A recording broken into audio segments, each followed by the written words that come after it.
Hello there and welcome to the Mobile Academy. And if you want to become a job ready Flutter developer, make sure to check out the courses on my website mobileacademy.io. Here you will find all of the courses related to the Flutter development. You will find the professional course as well as the basic course related to the Flutter. You can also find some of the free courses over here if you want to just go and try it out, or if you are just a beginner on the Flutter and then the React Native, you can also find the free course over here. And if you would like to be a full stack developer, we also have the course related to the full stack developer, related to the Node.js, Express, MongoDB, as well as the Flutter over here. And if you would like to join the Flutter bootcamp, there is also a bootcamp course over here.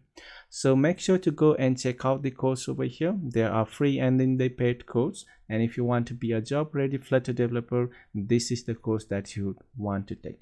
So see you guys on the next lesson. Till then, have a great day. Now let us go and see how we can create a function over here to get a single task over here. So for that, what I will do is I'll just go and copy this particular function from here, and let's just go and paste it below over here. And this will be to just get a single task over here.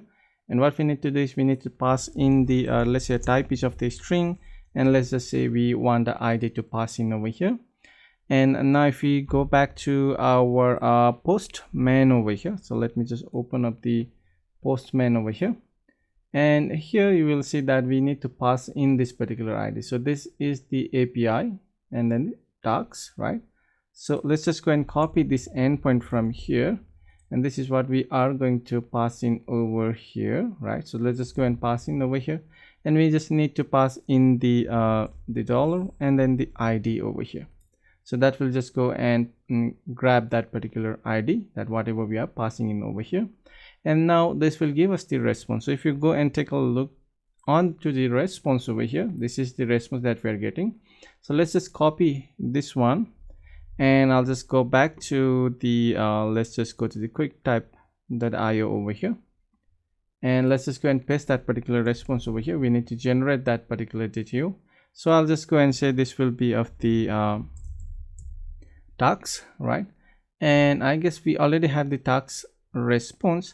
So let's just go and take a look over here. So we have this particular the status, result, and then the request time, and then we have that particular data. So I guess we'll just go and rename this one as a tags response as well, and we'll just go over here and we will say this one as the tags response.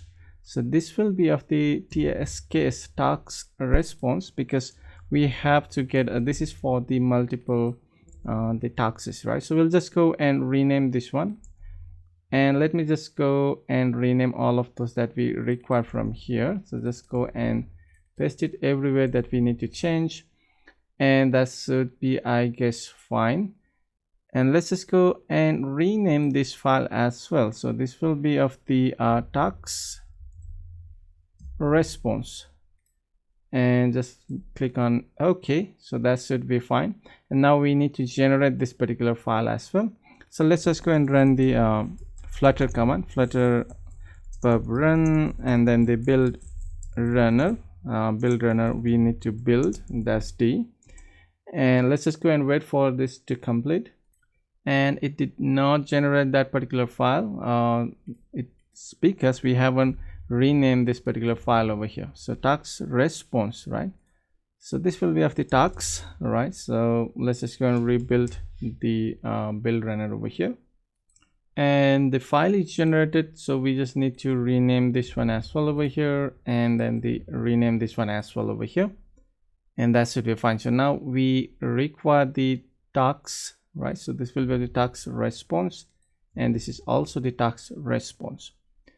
And let's just go and take a look. Okay, so it is over here and it is over here. And now let's go and create the new file over here. That will be of the tags underscore response.the file over here.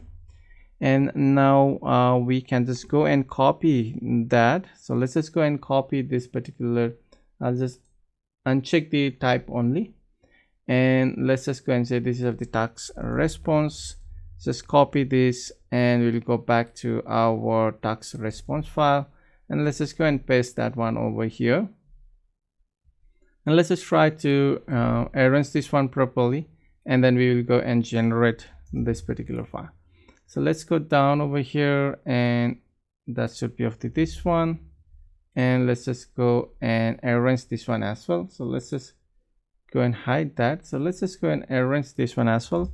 So we need to add a proper intent over here, and I guess we have this. Let's just go back over here, and I'll just copy the same thing from here. So let's just copy this same thing from here. Just copy this one, and I'll just go back over here, and that's the same thing, right? So I'll just copy and paste it over here, and I guess I need to paste it over here, I guess, and that should be fine. So once I have that, let's just go and add the annotation to this particular whole file, and that should remove that particular warning, and I guess we are good to go over here. And let's just go and try to run the build runner over here.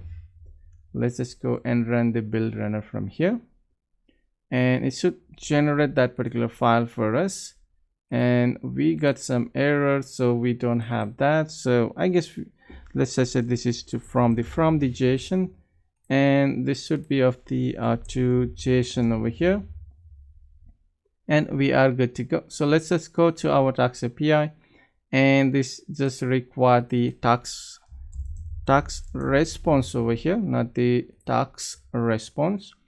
And I'll just go and copy this, and we just need to pass it over here, and that should be good to go. So now this should return us the task response back from this particular get task, and that should be all. And we already have the exception handling. This is not a good one, but still good for us for now, and later we may come back and provide some more exception handling over here.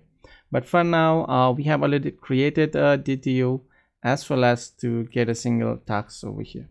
So that's all for this lesson, and we will continue with our lesson on the next video. Till then, have a great day.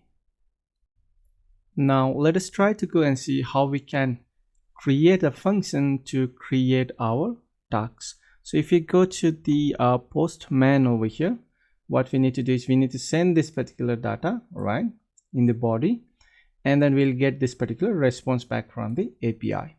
So let's go back to over here, and I'll just copy this one from here, and just copy this particular function, and I'll just go and paste it below over here. And this will be to create the task. So let's say create create the task over here, and we need to pass in the body over here. So that will be of the map, and type will be of string, and then the dynamic type. So let's just go and make it as the body over here for now. And now let's just go and remove this one from here. We need to send the post request from here, and then the path will be of the, let's go back to our postman over here, and we need to select the path. So path will be of this one. So just copy this particular path from here, and we'll just send that particular path over here, and then we need to send the data, which will be of the body, and this will return as the response type. So let's just go and map this one to be of the map, right? So let's say this is of the type is of the map, and then the string, and then the dynamic type, and this is going to return as that particular value. So let's go and take a look what we are getting back from the response. So this is the response. So it's quite same as what we have in the get one, right? So there may be some field missing, but that is, I guess it should be fine. So if you go and take a look onto this particular get task, we don't have that one from our create, so which is of that dash v, right? And I guess rest will be the same. So the text day reminder ID created and updated.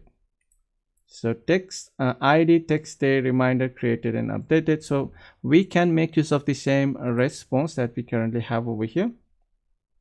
That is of the task response over here. So let's just go and take a look over here. So these all are required fields. So ID, text, day, reminder, created and updated. That should be perfectly fine for us. And let's go back to our API, and this will return us the task response as well. And then we are going to, okay, so that should return us the task response from here as well. So this should be good enough for us, and we don't need to create the extra the DTO file for this particular create task. Since this is returning the same kind of the response, we may just have to adjust in the future, like some may be required field and some may not be required field. But I guess for now it should be perfectly fine to have only to get that task response as a response type from the create task over here. So that's all for this lesson, and we will meet up in the next one. Till then, have a great day.